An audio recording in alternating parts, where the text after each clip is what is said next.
Hello everyone and welcome back to the Big Backlog Declog, where I'm plunging my Steam library, giving every game I've ever collected over the years a fighting shot at entertaining me.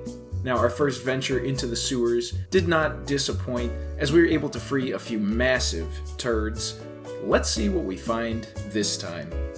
Now, before we get into it, again, just a quick reminder, please like the video and subscribe to the channel if you're enjoying this content. If you want to see more, it really helps me out. Maybe share the video around too, so that we can get some views up. Be sure to watch till the end. There's a lot of great games to talk about.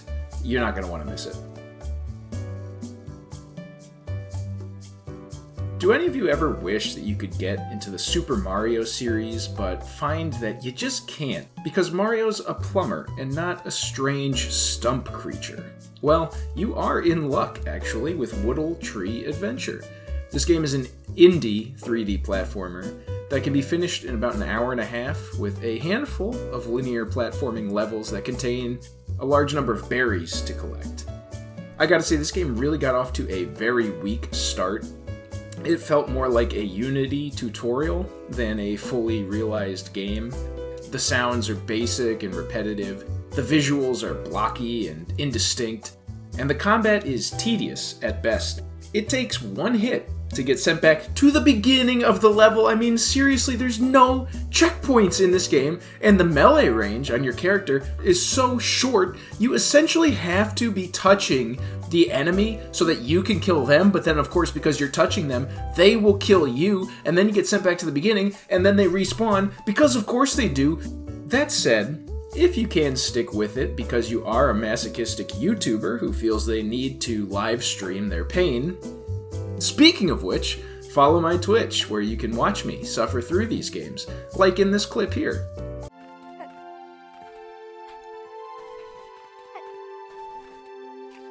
Alright. Oh, no! Drunken! Eventually you will collect enough berries to unlock a ranged attack, which does actually make the game much more playable. And even though it has a very simple presentation and physics system, the platforming is actually fairly tight, and the game did give me and chat a few laughs. It is only $3, so if you want Mario on a budget, I guess you could do worse. I give the game a 2 out of 5, and would say for value, I mean, just plant a tree. The next game I want to look at is Morphopolis, and guys, I gotta be honest, this is a weird frickin' game.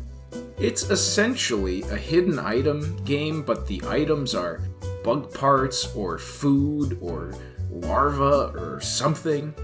Each stage has a number of creatures in it that you need to find a certain number of hidden items for. And then once you do that, you play a little mini game for that bug, and that's it. It's like one of those adult coloring books, considering its art and style, but the gameplay feels like it's geared towards children, so I don't know who this game is for. I did not find it relaxing or engaging. I found it creepy and discomforting. So I mean, I guess if you're into hidden item puzzles and bugs, then this is the game for you. But, I mean, that's not me, so this was a total miss. There's nothing technically wrong with the game, but the various mini-games felt completely unrelated to one another. And again, like they were made for kids, but the overall aesthetics felt aimed at adult. I don't know, maybe that's why they called it Morphopolis, because it's like a game intended for taking children and maturing them into adults. Much like the grasshopper whose legs I had to find so that it could hop away. I'm honestly not really sure. This game is weird. Insects are weird. Why do people like insects? They're gross. Okay, I don't know. 1 out of 5. Just build a terrarium instead.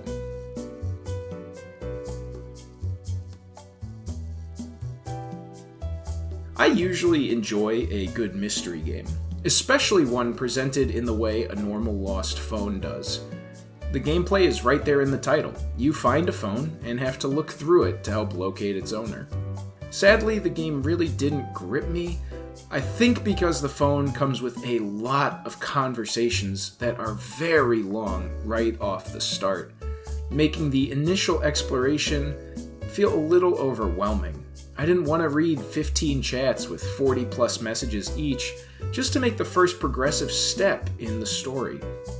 I admit that this one may be more on me than the game itself. However, this video is about me and my opinion, so I don't care if you think that this game is good and I didn't because I just didn't get it and I turned it off. Don't get angry at me, okay? You have your own opinions, we all have our own opinions. This is my channel. This is Captain Sarge's channel, it's not your channel. So what are you gonna do? You gonna just go cry? How about you just go cry, alright? Just run around, throw a little temper tantrum, you little son of a... So 0 out of 5. And for value, I would say just go through your significant other's phone. Probably find more exciting things there. Last but not least, we have Racer 8, which is a simple puzzle game where you guide a car around a track by rotating turns to create new paths, steering it through checkpoints, and finally the finish line. Again, while there's technically nothing wrong with this game, it never felt fun to play. The sounds and music are so annoying, and the fact that the checkpoints that you have to drive through seem to just randomly appear around the map, it doesn't really make it feel like you're playing a curated level, even though the game does present itself as a series of levels. There's also no real options to support in the game. I mean, the tutorial literally pops up every time you boot the game up.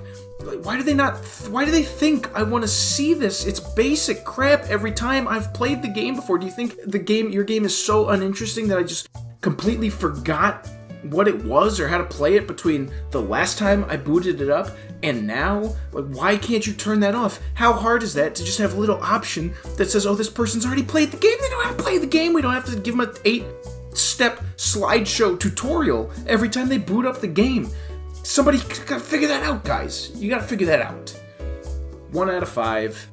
Just get in your car, go for a drive. That's more fun than this game is. Whew. Well, the toilet was really full this week. I gotta be honest, guys. Not much in the way of quality, fun, or excitement. If it makes you feel any better, if any of you think you're wasting your life doing whatever it is you do, just remember that at least you're not Captain Sarge, the dumb idiot wasting literal hours of his life playing absolute shit games. I am so dumb, in fact, that I am already moving on to part 3 of this ridiculous series. So again, please like the video, please subscribe to the channel, please share my pain with others so that at least I can get some kind of validation out of this torture I am putting myself through. Have you played any of these games? Let me know in the comments below, and I'll see you guys with the next installment